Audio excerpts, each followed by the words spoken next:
10 آدمیوں کی ایک جماعت نے حضرت علی سے سوال کیا کہ علم اور دولت دونوں میں سے کس کو برتری حاصل ہے؟ برائے کرم سب افراد کو الگ الگ جواب عطا فرمایا جائے۔ حضرت علی نے یہ 10 جواب ارشاد فرمائے۔ پہلے آدمی سے متوجہ ہوئے اور فرمایا، دولت فرعونوں کا ورثہ ہے اور علم انبیاء کا عطیہ۔ دوسرے آدمی سے فرمایا، دولت کی حفاظت تم کرتے ہو جبکہ علم تمہاری حفاظت کرتا ہے۔ تیسرے آدمی سے فرمایا، جس کے پاس دولت ہو اس کے پاس بہت دشمن ہوتے ہیں اور جس کے پاس علم ہو اس کے بہت سے دوست ہوتے ہیں۔ چوتھے آدمی سے فرمایا، دولت بانٹی جائے تو کم ہوتی ہے، علم بانٹا جائے تو بڑھتا ہے۔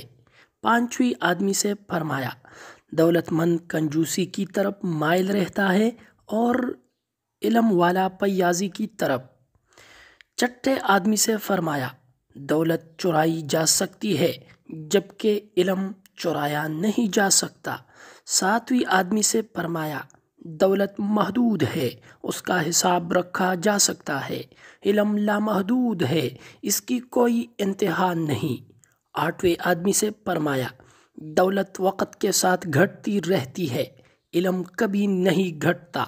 نویں آدمی سے فرمایا، دولت سے اکثر دل و دماغ پر سیاہی چھا جاتی ہے، علم سے دل و دماغ روشن ہو جاتے ہیں۔ 10ویں آدمی سے فرمایا، دولت نے فرعون اور نمرود جیسے خدائی کا دعویٰ کرنے والے پیدا کیے، علم نے انسان کو سچے معبود سے متعارف فرمایا۔